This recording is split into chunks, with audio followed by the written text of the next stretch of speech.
Hi guys! Nasa Moa kami ngayon because we are going to Baguio City. Ayan guys! Ang tagal ko na talagang gustong pumunta ng Baguio. And this is the right time to go there. And ayan po, habang nag-aantay po ng service namin, nag-selfie-selfie muna yung lola nyo sa MOA o Mall of Asia. And ayan guys!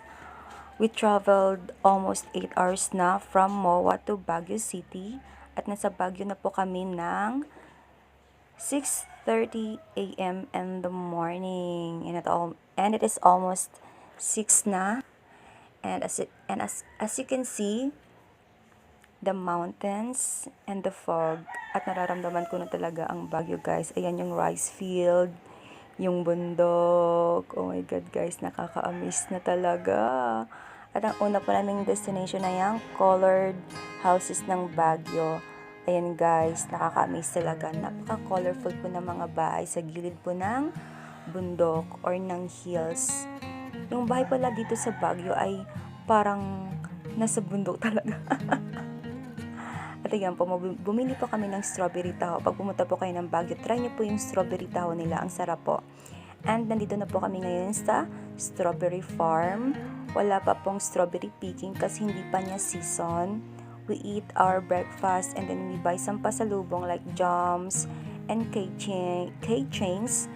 And ano po, tip ko lang po, mas mura po yung mga pasalubong dito sa strawberry farm. At may mga vegetables din po silang benta dito. Ayan po yung strawberry farm. Wala pa pong fruits. And this is the Bell Church. The colorful Bell Church of Baguio City. Ayan guys. Ang ganda ng view. Ang colorful po ng church. Ayan. Welcome to Bell Church Baguio. Alam nyo guys, nag-enjoy talaga ako sa tour na to because ang tagal ko na pong inaantay na makapag-travel po ng Baguio. I was happy and thankful. And I was very excited. And thank you po sa aking asawa sa pagsama sa aking tour na to. Siya po yung aking photographer / videographer. Ayan guys, di ako nakapag-video ng marami kasi ang cellphone ko po medyo naglolo ko na.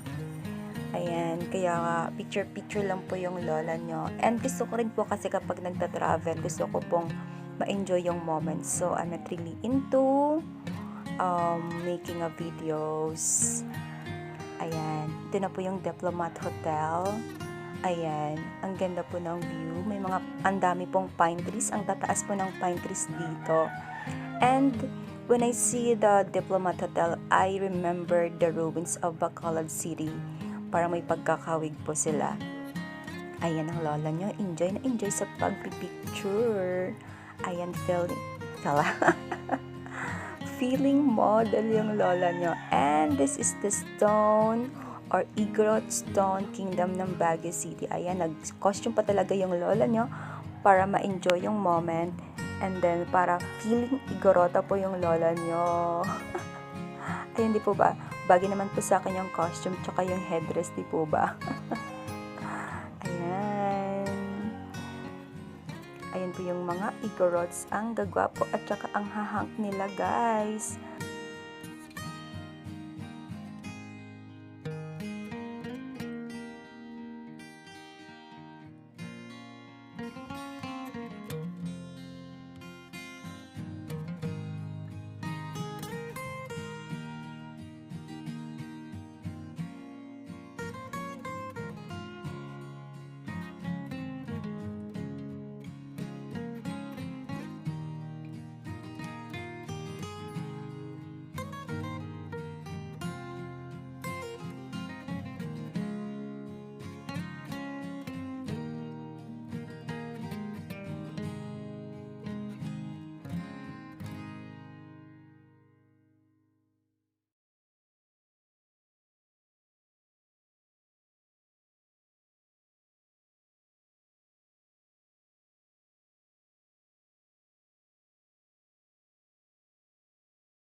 At ang nakikita nyo po ngayon ay ang Mirador Park.